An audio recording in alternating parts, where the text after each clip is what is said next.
बड़ी खबर आ रही है। आंदोलन कर रहे छात्र नेता दिलीप कुमार की तबीयत अचानक बिगड़ गई है। पटना के गर्दनी बाग में छात्र नेता दिलीप की तबीयत बिगड़ी। टीआरई 4 शिक्षक अभ्यर्थी की मांगों को लेकर प्रदर्शन कर रहे हैं तमाम छात्र, और दिलीप छात्र नेता हैं जो इसकी अगुवाई कर रहे हैं। प्रदर्शन के दौरान चक्कर आने और बीपी लो होने से उनकी तबीयत बिगड़ गई है।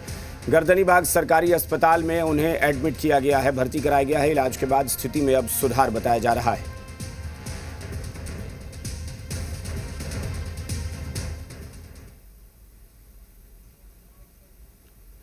पटना में पीएचडी स्कॉलर्स और अतिथि शिक्षकों का आंदोलन तेज हो गया है। आज 6 सूत्री मांगों को लेकर प्रदर्शनकारियों ने लोक भवन की ओर कूच किया, लेकिन आर ब्लॉक गोलंबर पर पुलिस ने प्रदर्शनकारियों को रोक दिया। वहीं पीएचडी स्कॉलर्स और अतिथि शिक्षकों के प्रदर्शन पर सियासत भी शुरू हो गई है। सरकार संवाद की बात कर रही है, जबकि विपक्ष छात्रों की मांगों के समर्थन में सरकार को घेर रहा है। पटना की सड़कें, हाथों में मांगों के पोस्टर और सरकार से जवाब मांगते पीएचडी स्कॉलर्स और अतिथि शिक्षक। लंबे समय से जारी आंदोलन के बाद प्रदर्शनकारियों ने लोक भवन की ओर मार्च किया, लेकिन प्रदर्शनकारियों को आर ब्लॉक गोलंबर पर ही रोक दिया गया। यहां बड़ी संख्या में पुलिस मौजूद थी। वाटर कैनन भी तैयार रखा गया था। राजधानी पटना में छात्रों का आंदोलन लगातार चल रहा है और ऐसे में आज लोक भवन मार्च है। पीएचडी और स्कॉलर होल्डर लगातार अपनी मांगों को लेकर गर्दनी बाग में धरना दे रहे थे, और ये तमाम लोग अब सड़क पर उतर गए हैं और सरकार से अपनी मांग को रखेंगे। पीएचडी स्कॉलर्स अपनी 6 सूत्री मांगों को लेकर आंदोलन कर रहे हैं। उनका कहना है कि लंबे समय से मांगों को लेकर धरना जारी है, लेकिन समाधान नहीं निकलने के बाद उन्हें लोक भवन मार्च के लिए मजबूर होना पड़ा। जी, हमारी 6 सूत्री मांगे हैं, ठीक है, और ये हमारा जो अनशन है वो कुमुद पटेल जी जो कन्वेनर हैं, उनका आज 19वें दिन अनशन है। 19 दिनों से, पिछले 19 दिनों से अनशन पर बैठे हुए हैं, और जो हमारी मांग है वो बिल्कुल जायज़ है। इसमें कहीं कोई ऐसा नहीं है कि हम लोग कुछ अलग या अलग तरीके की डिमांड कर रहे हैं या रूल्स से हट के डिमांड कर रहे हैं। जी बिल्कुल, आज जो कुमुद पटेल जी जो बैठे हुए हैं अनशन पे, आप लोग भी कई बार न्यूज़ चला चुके हैं, तो सरकार के कान तक जो है अभी तक कोई जून तक नहीं रेंगा हुआ है कि 2018 का जो रेगुलेशन है हम लोगों का, यूजीसी रेगुलेशन, उसको बार बार जो है उलटफेर करके जो है बिहार सरकार जो है छात्रों को जो है, शोधार्थियों को जो है बेरोजगार करने का काम कर रहा है। यूजीसी का जो रेगुलेशन है उसको ताक पे रख के यह राज्यपाल अपना मनमानी कर रहा है। 55 वर्ष यूजीसी तक का गाइडलाइन है, 3A यूजीसी का गाइडलाइन है। जिस फिलॉसफी को पढ़कर आदमी आज बिहार सनातन की बात करता है, विश्व सनातन की बात करता है, उस फिलॉसफी सब्जेक्ट को इन्होंने हटाने का काम किया है।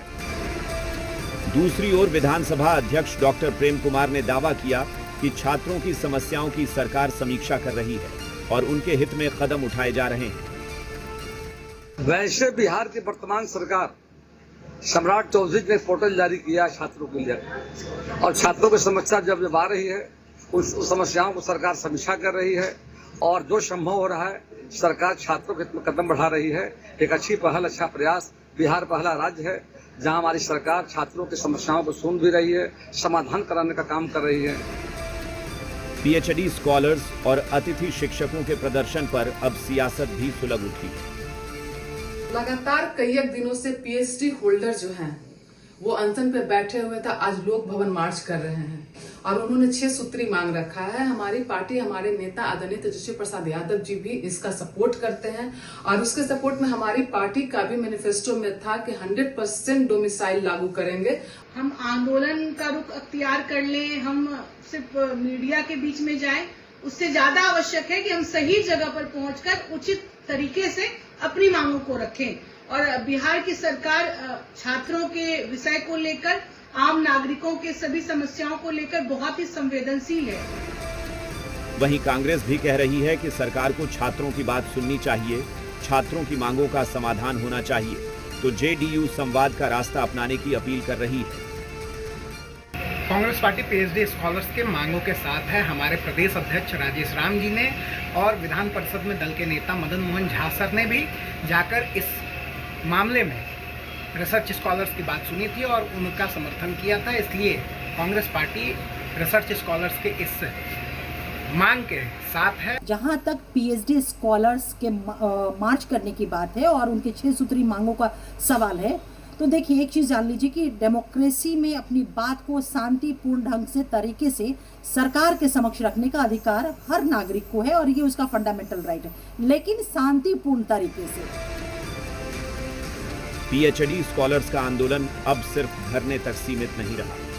भवन मार्च के बाद सरकार और प्रदर्शनकारियों के बीच संवाद की अगली तस्वीर क्या होगी, इस पर सबकी नजर है। फिलहाल सरकार बातचीत की बात कर रही है, जबकि प्रदर्शनकारी अपनी मांगों पर अड़े हैं। सन्नी, जी मीडिया, पटना।